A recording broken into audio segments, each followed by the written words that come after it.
సిద్దిపేట జిల్లా గజ్వేల్ ఆర్&ఆర్ కాలనీ సింగారంలో రాష్ట్ర ప్రభుత్వం ప్రజాపాలన 1 సంవత్సరం పూర్తి అయిన సందర్భంగా ప్రజాపాలన ప్రజా విజయోత్సవాల ప్రచార రథాన్ని మాజీ ఎమ్మెల్యే నర్సారెడ్డి ప్రారంభించారు. ఈ సందర్భంగా వారు మాట్లాడుతూ కాంగ్రెస్ ప్రభుత్వం ప్రవేశపెట్టిన 6 గ్యారంటీల పథకాల గురించి, ప్రజలకు అందుతున్న సంక్షేమ పథకాల గురించి ప్రజలకు తెలియజేసే విధంగా ప్రజాపాలన విజయోత్సవాల ప్రచార రథాన్ని ప్రారంభించడం జరిగిందన్నారు. ఈ కార్యక్రమంలో market committee chairman Narender Reddy, vice chairman Sardar Khan, Gadipalli Bhaskar, ఆర్&ఆర్ కాలనీ వాసులు, కాంగ్రెస్ పార్టీ నాయకులు, కార్యకర్తలు తదితరులు పాల్గొన్నారు.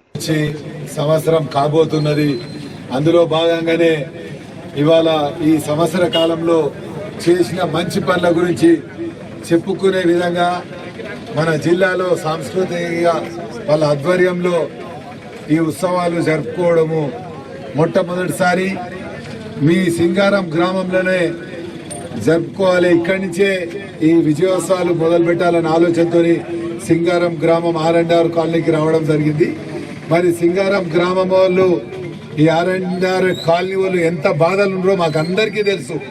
అయితే ఇచ్చిందో 6 గ్యారంటీల్లో అమలు భాగంగా ఈరోజు 10 నెలలు అయిపోతుంది గవర్నమెంట్ ప్రభుత్వం వచ్చి. 10 నెలల తర్వాత ఈ అమలు చేసిన గ్యారంటీలు ఏమవుతున్నాయో అవి ప్రజలకు వెళ్ళడం భాగంగా ఈరోజు సింగారం గ్రామంలో ఇంకా ప్రజా విజయోత్సవాల కార్యక్రమం ఊపుతో నర్సన్న ద్వారా ప్రారంభించడం జరిగింది. అంతేకాకుండా గత ప్రభుత్వం ఈ ఆర్&ఆర్ కాలనీకి సంబంధించిన అనేక హామీలు ఇచ్చి హామీలను తుంగలో దొక్కి ఇక్కడ అనాథలుగా మార్చిపోయినటువంటి పరిస్థితి ఉంది. ఈరోజు అనేక మందికి ఉపాధి లేక, సరైన జీవనాధారం లేక అనేక మంది యాక్సిడెంట్లలో కానీ అటు కానీ ఇతర గత ప్రభుత్వం మల్లన్న సాగర్ బాధితులు గతం చాలా మోసం చేసి అన్యాయంగా వీళ్ళని తీసుకొని పూట చేసింది. ఇవాళ కాంగ్రెస్ గవర్నమెంట్ వచ్చింది కాబట్టి మాకు కొంచెం ధైర్యంగా వచ్చినది. ఇప్పుడు ప్రజా పాలన కాబట్టి ఇది.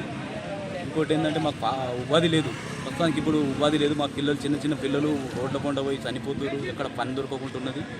ఇప్పటికైనా మాకు